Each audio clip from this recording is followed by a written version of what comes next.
আমি স্পষ্টভাবে বলছি, আগামী নির্বাচনে ভোট কেন্দ্র দখল করার কোনো সুযোগ থাকবে না।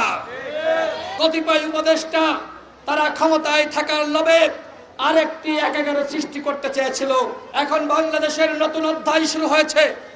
আর যদি আমরা এই নতুন অধ্যায়ের নায়ক হতে চাই, তাহলে আমাদেরকে কাজ করতে হবে। জাতীয় ঐক্যমত্য কমিশন তারা সংস্কার নিয়ে অনেক আলাপ আলোচনা করেছে। এখন আমাদের দায়িত্ব সেই সংস্কার প্রস্তাবনায় জুলাই জাতীয় সনদে স্বাক্ষর করা। ইতিমধ্যে আপনারা দেখেছেন নির্বাচন কমিশনের পক্ষ থেকে নির্বাচনের রোডম্যাপ ঘোষণা করা হয়েছে। গণ অধিকার পরিষদের পক্ষ থেকে আমরা সরকারকে, নির্বাচন কমিশনকে সাধুবাদ জানাই। নির্বাচন নিয়ে বাংলাদেশে একটি ধোঁয়াশা ছিল, অনিশ্চয়তা ছিল। সরকারের কতিপয় উপদেষ্টা তারা ক্ষমতায় থাকার লোভে আরেকটি একাগার সৃষ্টি করতে চেয়েছিল, কিন্তু প্রধান উপদেষ্টা সেই ফাঁদে পা দেননি। তিনি নির্বাচনের স্পষ্ট রোডম্যাপ ঘোষণা করার জন্য নির্বাচন কমিশনকে নির্দেশনা দিয়েছেন।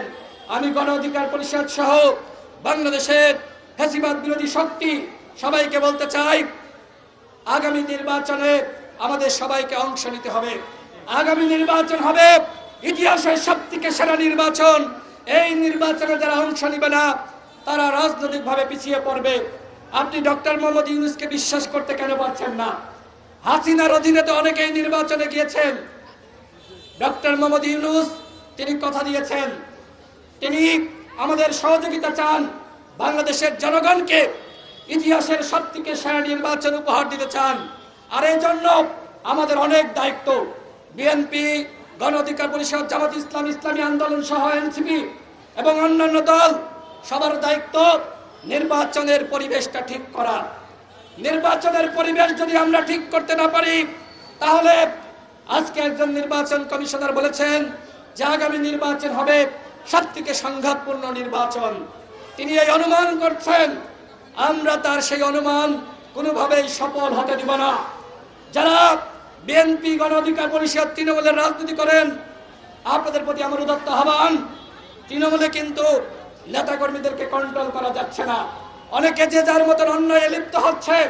এইগুলো যদি প্রত্যেকটা দল আমরা থামাতে না পারি, তাহলে নির্বাচন কমিশনার যে কথা বলেছে সেই কথাই কিন্তু সত্য হবে।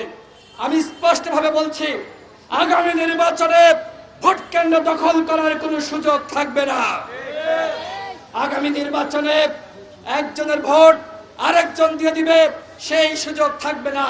সুতরাং যারা নির্বাচন করতে চান, যারা প্রার্থী হতে চান, তারা কিন্তু এখন থেকেই আপনার অনুসারীদেরকে সামলান। যদি মনে করেন ওই হাসিনার স্টাইলে ভোট চুরি করে ক্ষমতায় চলে আসবেন, সেই সুযোগ কিন্তু নাই। যেখানে ডাকাতি হবে, যেখানে চুরি হবে, সেই আসনের নির্বাচন স্থগিত ঘোষণা করবে নির্বাচন কমিশন।